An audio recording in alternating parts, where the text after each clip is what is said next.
Coming up on today's guide. Betting. There's more to it than meets the eye. We discover how going to the dogs can be a fun way to practice your reading and number skills at the same time. Spelling rhyming words. Knowing that some words that sound the same are spelled in a similar way can increase your reading and writing vocabulary. And we find out how learning gets easier the more we do it. You may have heard the expression a steep learning curve when people are talking about something that's difficult to learn. However, in reality, a learning curve describes how the more you practice a new skill, the easier it gets over time. When someone is learning how to play a musical instrument like the piano, at the start every aspect of it is very difficult. You have to concentrate on where the keys are, where your fingers should go and what note you want to play. As you practice though, you get better and better at it. After a while you can play a tune without even thinking about it. Well, learning to read and write is no different from learning anything else in that way.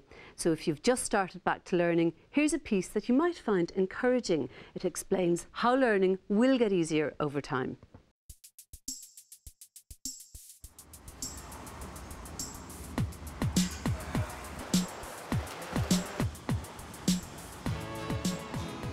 Your brain in some ways is just a muscle like any other muscle in your body. The more you use it, the stronger it gets. But starting out, any exercise is going to be hard work. The thing to remember is that it'll get easier after you work at it for a while. It doesn't have to all be work though. There are fun things you can do to get your brain muscles working. Puzzles like crosswords and Scrabble will give you a really good workout. It's never too late to start. Tipperary man Michael Power took his first steps in adult education at the age of 40. Well, I knew for years, that I had difficulties with reading and writing, but there wasn't a need there to do something about it. And it's only when I had children and I realised that there was homework going to have to be done, and simple things, reading stories at night time to my kids, that was going to be a difficulty I had to do something about it. Michael got in touch with his local literacy group in Rosscray and began his journey. You didn't know what to expect really. You'd have this terrible feeling in your gut about going back. Geez, am I doing the right thing, or they're going to think I'm an idiot or something like that. It takes time and it takes a bit of effort, and sometimes you come to a stage and you just say, is it worth all this hassle? In time it gets easier for everyone, but just for people that are starting out, there's people out there to encourage them in different schemes. People that go back with literacy problems think sometimes you have to spend hours at it. Well, if you spend 20 or 20 minutes to half an hour and go away and just relax and come back to it again, it's easier to do it, and you learn more in that as well. Well, that's what I found anyway, The world is your oyster now. You feel like that you can do anything when you get confidence and you're not afraid to speak about it.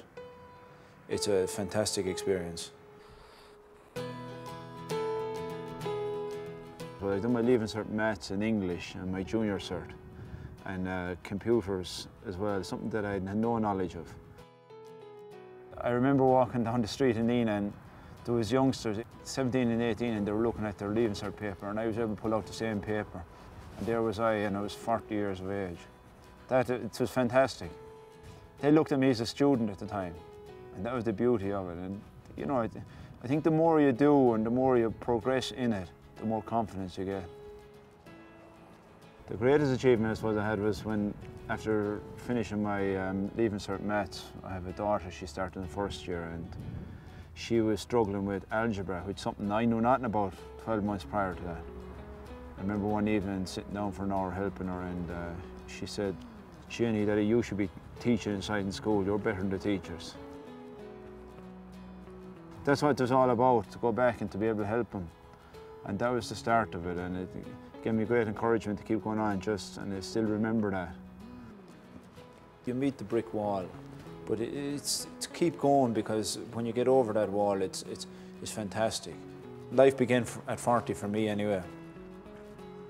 5, 6 years ago, I was looking at retiring in a factory job that I had been in for 20 years, and there was no way out. Several times down through the years, I'd love to have moved on, but I just wasn't in a position with education-wise and confidence-wise. I feel I can try anything I like now at this stage. I've achieved so much.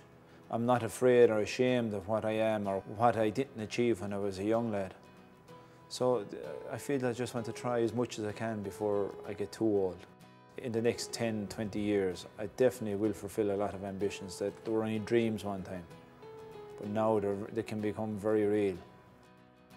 There are many courses out there for people to do, and Michael has some words to encourage anyone who's thinking about going back to further their education.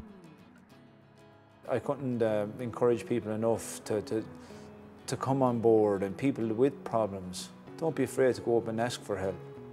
If I could just go back and meet people that are coming on or starting where I started and catch them by the hand and just lead them along the path that I came, because it's a whole new world out there.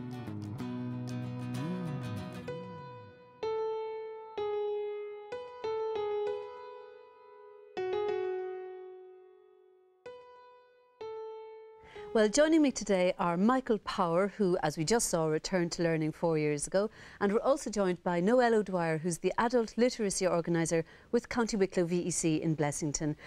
Michael, people often say that getting started back in learning is the most difficult part of it. Did you find that? It is, yeah. I suppose making that decision is, you know, for a long time that I didn't know for a long time that I had problems, but it's when my two kids were becoming of an age where they needed help with homework and things like that, I felt then there was a necessity to do something about it. So, along with my wife, who encouraged me, we tracked down the adult literacy scheme in Roscrea at the time. I got a one-to-one there for 12 months, which was fantastic.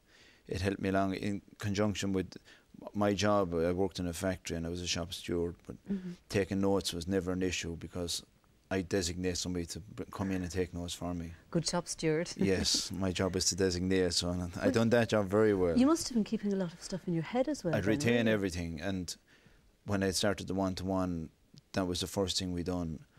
We used to write the notes. I'd tell her what I'd done at a meeting that day, and we'd write it down, which was a huge help to me. So you probably have a very good memory. Well, I think I have anyway, at times. Was taking that first step difficult though? I'll never forget the night I went in, the sweat and the hands and the nerves. And I think it was the embarrassment going in it was in my 30s at the time, and going in not being able to do the basic things of read and write that everybody else has been able to do, you know. Do you find, Noel, that in your literacy courses that it's taking that first step is usually very difficult for people? Is there very often some event that happens or some occasion or something happens in somebody's life that brings them to that point? Yeah, it can seem like that for sure, Flora, that lots of people will come, like Michael, for example, want to help their kids with the homework, or there's something to be done in the job that involves filling out forms, that sort of thing. So people may well come to you and tell you that initially, but I think, as you said yourself, Michael, you were thinking about it for a good many years. So you're thinking to yourself, I need to sort out this reading and writing, and it might not have been the right time back then. And then there is that final link in the chain, or the tipping point, that makes you pick up the phone and talk to your literacy organiser and come in for that first meeting. Step. Yeah. Do you find that, we were hearing about the learning curve there then, that things do get easier as you go along? Did you find that, Michael, as well? They do, yeah. As a student, it takes a while. It doesn't happen overnight. And there will be pitfalls during that time. Yeah. You can get knocked back by comments from people, and I know from both myself and talking to other students, because I'm now involved in the National Student Forum and I meet other students, and it's a small thing sometimes can knock a student back, a comment or something like that. Yeah. You're also helping young people, teaching them with intellectual disabilities, aren't you? Tell me about that. I'm a carer in St. Anne's in Roscrea. I'm working with all challenging behaviour. I'm in a community house with 5 individuals, and they're all from their mid-20s to their late 20s. And as I said, they're all challenged behaviours. And you're smiling there, like you find it's really enjoyable work as well, do you?